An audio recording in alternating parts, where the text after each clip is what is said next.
You're listening to the Options Insider Radio Network, the home of the Options Podcast. For more quality options programs, visit theoptionsinsider.com or search for Options Insider Radio Network in your podcast provider of choice. Listeners can also access all of our programming through our mobile app available in the iTunes and Google Play stores. Select programs are also available via live stream at mixlr.com/options-insider.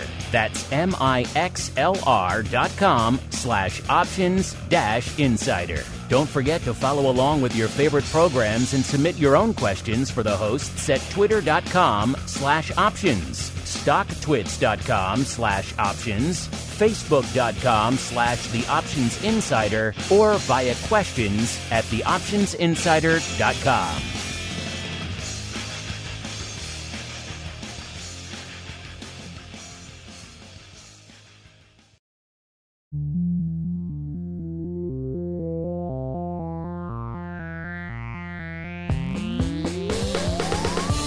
Join us now for the expert source for inside information on the options markets.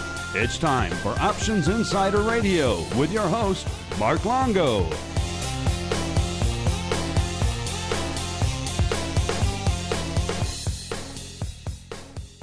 All right, everybody. That music means it is time once again for Interview Tuesday here on the Options Insider Radio Network, the portion of our week where we welcome on guests from throughout the world of options and derivatives and indeed beyond, and proceed to pick their brains. For the benefit of you, the listener, as the man said, my name is Mark Longo from the aforementioned network, as well as, of course, from the ever-exciting, at least we hope so, OptionsInsider.com, reminding you, if you like what you hear, this show, anything else we do here throughout the week, nearly a dozen programs coming at you these days on the network. Keep rating and reviewing it wherever you do find this content, and it is available pretty much everywhere. I saw it up there on Audible the other day. You can get your favorite works of literature, then check out our network content, or of course your Apple Podcast, your Google Podcast, your Spotify, your Podbeans, and so on and so forth. Wherever you're getting this content, do keep rating and reviewing. We have seen a huge influx of new participants in the options market, and as a result, a legion of new listeners to the network. They need a place to turn to learn about these markets and to talk about them. So we're happy to provide that for them. Keep rating, reviewing. Really does help those folks discover the content. Of course, keep those questions and comments coming too. We do love to hear from all of you guys and gals out there. And let's see who we're hearing from on the old program. Today, I am joined by Garrett DeSimone. He is the head of quantitative research over there at OptionMetrics. Garrett, welcome to the Options Insider Radio program. Hey, Mark. Thanks for having me. Excited to be here. As Garrett, as we are wont to do with all of our first-timers here on the network, why don't you go ahead and give our audience a little bit of an overview of your background in the options and derivative space, as well as what it is you do day-to-day over there at OptionMetrics. Absolutely. So a little bit about OptionMetrics first. We're an options data and database and analytics provider, and our main clients are institutional, but we also have a strong academic following. And our clients come from major hedge funds, sell-side institutions, and they use our options data to backtest strategy, build out their risk analytics. And our database covers US, Asia, Europe, and major global indices. And on top of our, regular pricing feed, we also build in Greeks and analytics. And my role at OptionMetrics is I'm the head of research. So I'm responsible for building out our new analytical products and implementing our models and expanding our base of users. And give us a little bit of your background in the space. What were you doing before you landed at OptionMetrics, sir? I was a pure academic. So I come from the University of Delaware. I did my PhD in financial economics there. And you might have guessed it was in options using OptionMetrics data. So it was a very good fit for us. And I've been working here over the last 4 years.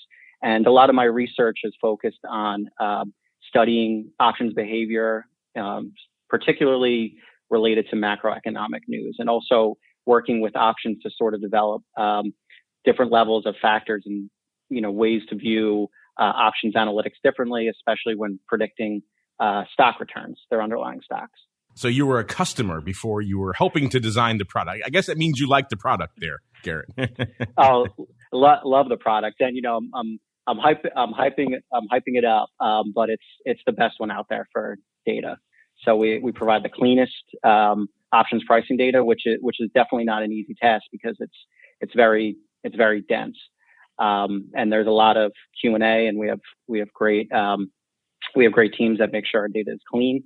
And it's a great product. Well, it's been a while since we've checked in with OptionMetrics. It's been close to 4 yeyears. It doesn't think it's been that long. We had David Hayden, your CEO, back there in 2017. So obviously a lot has happened since 2017. 2017, that was a different lifetime these days. That was back in the days of, wow, vol is so anemic, and VIX was lingering in the single digits for better part of a year, and it was a very different environment. Of course, fast forward to now, and of course, we're coming off the heels of 2020. Everyone thought 2021 might be a quiet year, and so far it has failed to deliver in that sense. It has been, if anything, it has exceeded 2020 in many degrees. So a lot has happened, Garrett, since the last time we checked in with OptionMetrics. So catch us up. What has this past year been like? Obviously, a lot of volatility on the screen. We had many unprecedented events. Of course, from a vol perspective, we had vol exploding. We had the markets going fully electronic for the first time. We had volume exploding to beyond record levels, and that explosion continuing into 2021. We've had unprecedented developments like the GameStop and meme stop madness, and all sorts of fun has happened since the last time you guys were on. So catch us up, and particularly this past year and change over there, Garrett. What has that been like, and what's been going on over there at OptionMetrics as the options world was pretty much turned on its head? Sure. So we have a saying at our company. It's our logo. We love volatility, and so it's been a good year in terms of awareness for OptionMetrics, because especially from the retail side, there's been this heightened interest in understanding options and getting from some first time investors dipping into the market. What we've seen from our clients, our institutional ones, is that they're very interested in these retail flows. So our research has been focused on how do we provide information regarding where retail traders are sort of flocking to, and that originates from the whole GameStop saga. Well, that's definitely the case. Yes, we have seen a lot more interest in that segment of the market. You could say the big story of 2020, and there were many in 2020, but from an options perspective, one of the big stories really was the rise of retail and just the explosion in mass. I mentioned there at the top of the show, just the influx of new, very basic retail listeners that we've had to the network is a sign of this, how many new people are discovering the world of options over the course of the past year. Let's get into that a little bit, because obviously these are somewhat unprecedented times. We've had many guests coming onto this program and on the network over the past few months, certainly since the dawn of the new year and the rise of this whole meme stock craze, saying, things have been turned on their head. Things that we were taught when we walked on the floor really couldn't happen. Stocks trading at 1,000% implied volatility and all these other mad scenarios that we were told were pretty much non-existent have been happening with an alarming degree of regularity. And if you're out there modeling volatility or trying to, let's say, stress test different names, all of a sudden that's a completely different environment, because you have to stress test things you never thought of before that are usually completely uncorrelated, like an AMC and a GameStop. And then let's throw an SLV in there and pick your poison on any given day. It's become a very topsy-turvy market. And in particular, for you guys out there who are playing on the volatility side, I think a pretty fascinating one. So you mentioned the institutional players are a lot more fascinated, more interested in the retail flow and their impact on the volatility and on the skews out there. So what are you guys doing to help the institutions track that and model that and try to quantify that there, Garrett? Absolutely. And one of the new products we've actually rolled out this year is called Signed Volume. And the interest that's been generated from understanding these retail flows kind of sparked the idea for it. And what Signed Volume does a little bit differently is we actually track price quotes intraday and identify whether each volume order was hit closer to the bid or the X. Is because buy orders mean something very different compared to sell orders on options. And a very typical indicator would be the put call ratio, for example. The problem with the put call ratio is it's very it doesn't differentiate whether traders are doing primarily buying or selling. So with our new feed in Signed Volume, we can identify whether the percentage of volume is actually buying or selling. And as it turns out, when call buying is very high, the stock performs pretty well over the next week. When the put buying is very high, the stock performs rather poorly. So there is some information that's built into these more advanced statistics regarding the directional order flow. It's interesting. You mentioned the put-call ratio, and that's an old metric, I think, to put it charitably. It's one a lot of people like to bandy about. It's one I've never been a big fan of for a lot of reasons. There's a lot of data that can get in there that could really obscure what the heck is going on. So it's never been one that we've really relied on too much here on the network. And I've always cautioned a lot of our listeners against it as well for a lot of reasons. But it sounds like, Garrett, you guys over there, OptionMetrics, are trying to come up with a put-call ratio 2.0. Is that fair to say? Yeah, so we like to coin it the put-call demand ratio because we're looking at explicit demand orders for options. All right, so break that down for us a little bit. What is this put-call demand ratio? How do you calculate it? And why do you think it's superior to your old school traditional put-call ratio? Sure. So it's very simple. It's just the out-of-the-money put buys divided by those out-of-the-money put buys plus the out-of-the-money call buying. And this is calculated from the intraday prices I mentioned earlier, and then aggregated at the end of the day. So what we get for every single security in our US database is this demand ratio. And it effectively tells us whether the amount of put buying was higher relative to the day before, or if you look at it to compare between two stocks, what the relative amount of put buying between two different stocks was. And the reason this is superior to other metrics is when you look at, overall volume, sell orders don't really contain as much information as buy orders do. And in the case of the PC demand ratio, out of the money orders are the most informative because out of the money buying usually comes from investors willing to take a leverage position. So you don't, when you include all the maturities, you actually lose a bit of all the maturities and all the strikes. You actually lose a bit of information. So the most we'll say indicative form of informed trading is in the OTM space. So you're filtering out the at-the-money trades first, which could be a lot of noise on those strikes, a lot of back and forth going on. You're also focusing primarily on the out-of-the-money strikes, which we all know that's where a lot of the retail flow likes to live these days. And also doing something that, quite frankly, is very basic. I'm surprised other people haven't tilted at this windmill before, which is trying to use the execution where the order goes up on the bid and the offer to try to filter out selling activity. Like, for example, a ton of call overwriting isn't really that informative for someone who's looking for bullish signals in a particular name and looking at the call volume as a whole and saying, oh, there's a lot of call volume here. That must equate to bullish interest when at the end of the day, they were overwriting all of those calls. So you're filtering those out, and that sounds like it's become a little bit more effective as a result there, Garrett?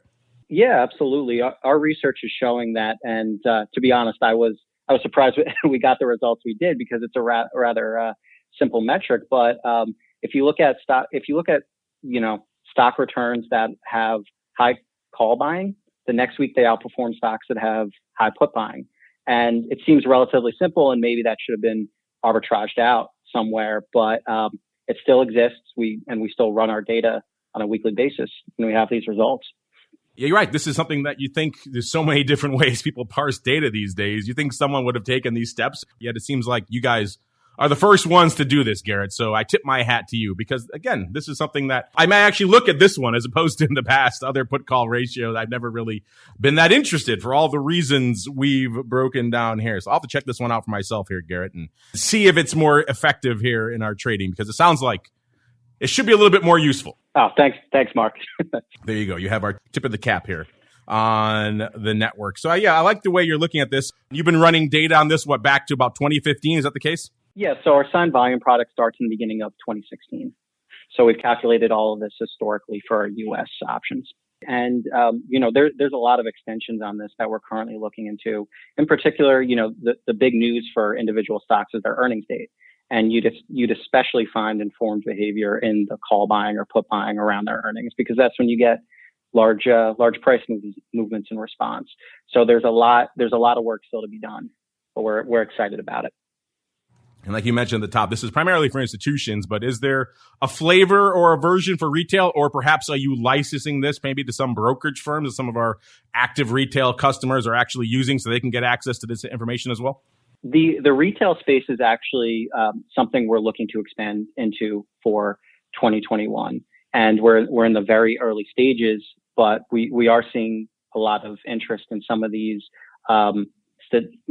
statistics and ratios that the professionals are using, and I think retail could be very well suited for. So it's something that's, I would say, in the works. I know you've also been focusing on looking at smaller lot trading as well and trying to use that to try to parse and analyze the retail flow a little bit more accurately. Are you finding a little bit more data, a little bit more signal within the noise by trying to filter out and look at some of these smaller lot trades as well here, Garrett? So what we found with the smaller lot trades is that these are mainly focused in smaller illiquid stocks, and you have some in the big names, but and it was especially visible during the whole GameStop fiasco. But what we're finding there is, and I think what our institutions are looking for is the potential for a short squeeze or a gamma squeeze, where there was very little small lots being traded, and then all of a sudden you get an uptick, and maybe that coincides with a little bit of social media noise. So you combine these different data sets and these different indicators to see, where is potentially the next squeeze going to come from, or where is this renewed interest in retail? Because the retail space, which was once not taken very seriously, has shown to be in 2021 a force to be reckoned with. We picked an interesting time to be the head of research over there at OptionMetrics, because as I mentioned, this past year and a half have really shown us a lot of unprecedented and surprising things. I've named off a number of things already that have surprised me over the course of the past year and a half. I could probably keep going for another hour and listing all the things that really surprised me over the course of the past year and change. But I'm curious for you, Garrett, as you've been out there looking at this flow, looking at this volatility, trying to come up with products that are suitable for this environment. What are some of the things that really stuck out to you and really surprised you and made you scratch your chin and say, they didn't teach about that back in the hallowed halls of academia? I would definitely say it's just the incredible bull market run we've seen in tech stocks from beginning last March, and it's very interesting to see how the stock performance has completely just unchained from fundamentals. And you're always taught that it's stocks take the elevator down and the stairs up, and that it was like an elevator down and an elevator up this past year. So I'd say that surprised me the most, and I think it caught a lot of major players off guard as well. That certainly is the case. It got a lot of people off guard. During all the height of this madness, we also saw some people, and it seemed like those calls were renewed at the beginning of this year, when we saw the rise of the meme stock madness out there, Garrett. People were saying that maybe structurally, as an industry and as a marketplace, the options market is underpricing these out-of-the-money calls, and particularly of this massive wave of buying we've seen out there across all of these smaller retail accounts who seem to be there's no price that they won't pay for some of these out-of-the-money calls. It seemed like an interesting, some might say an outlandish proposition at the time, but I'm curious for you, Garrett. You've been crunching these numbers for a while out here. What are your thoughts on that claim that maybe as an industry, as a marketplace, the options market maybe needs to take a second look at how they price some of these out-of-the-money calls, particularly in some of these, shall we say, meme-friendly names, Garrett? Definitely. And I think it definitely, like you mentioned, it was a wake-up call, because there's no real, at least to my knowledge, some modeling going on about how this direct retail behavior investment or their mindset works. And in terms of, you see these outlandish volatilities for GameStop and the pricing of these options. And I think for the industry as a whole, it made us ask some questions about how do we treat these options in individual stocks. In my and I'm an academic from the beginning, so in my heart it tells me it's a temporary the performance of out of the money calls and how they've generated such massive returns over the last year is a temporary deviation from what we know about call buying in single name stocks, which is it really shouldn't be that profitable. So there might be a structural change in terms of how the options are priced going forward, but I don't foresee over the next 5 years buying out of the money calls in big tech names like Tesla or Apple is going to remain profitable. I like that. It really shouldn't be that profitable. That's a succinct way to put it. Well, Garrett, unfortunately, that music means we're coming to the end of our time here on Options Insider Radio. But before we go, we like to leave our audience wanting more. So if there's a topic you forgot to mention here on the show today, Garrett, or perhaps something interesting, something fun you have lurking up your sleeves that you feel may intrigue our audience, now is the time, sir. The floor is yours. All right. Thank you, Mark. It was a pleasure being on the show. Something that really excites me is OptionMetrics has started looking at the gamma flows. And this has become popular over the last few months. But what we've done is we've started calculating the total gamma volume of underlying securities in the U.S. And this is really valuable as a short-term indicator because it indicates whether the underlying stock is going to experience volatility as a result of hedging in these single name securities. And this was very prominent during the March of 2020. So we're really excited about that, and hopefully we can roll it out for the retail space sometime in the next year. I like it. And if our listeners want to learn more, maybe kick the tires for themselves on what you guys have to offer, in particular, your new, shall we call it, enhanced put-call ratio there, Garrett, where should they go? What should they do? You can go to OptionMetrics.com. We have a research blog, and we also have a set of research papers that might interest some of the listeners out there. And just keep their ears open because hopefully we'll roll some of this out soon. There we go. That was OptionMetrics, METRICS.com to kick the tires and light the fires. And of course, stay tuned throughout the rest of the week. A lot more content coming at you. A lot more than just interviews here on the network. Coming up tomorrow, of course, your double dose of Education Wednesday, Options Bootcamp, Options Playbook Radio. Thursday, we're back. Another double dose. Episode 2 of the bi-weekly Options Extravaganza known as the Option Block, as well as TWIFO This Week in Futures Options. Friday, Volatility Views. Then it all kicks off again on Monday, Option Block Episode 1, and the Crypto Rundown, a very popular one these days, all the way through to another Interview Tuesday and another episode of Options Insider Radio. You're listening to the Options Insider Radio Network, the home of the Options Podcast. For more quality options programs, visit theoptionsinsider.com or search for Options Insider Radio Network in your podcast provider of choice. Listeners can also access all of our programming through our mobile app available in the iTunes and Google Play stores. Select programs are also available via live stream at mixlr.com/options-insider. That's mixlr.com/options-insider. Don't forget to follow along with your favorite programs and submit your own questions for the hosts at twitter.com/options, stocktwits.com/options, facebook.com/theoptionsinsider, or via questions at theoptionsinsider.com.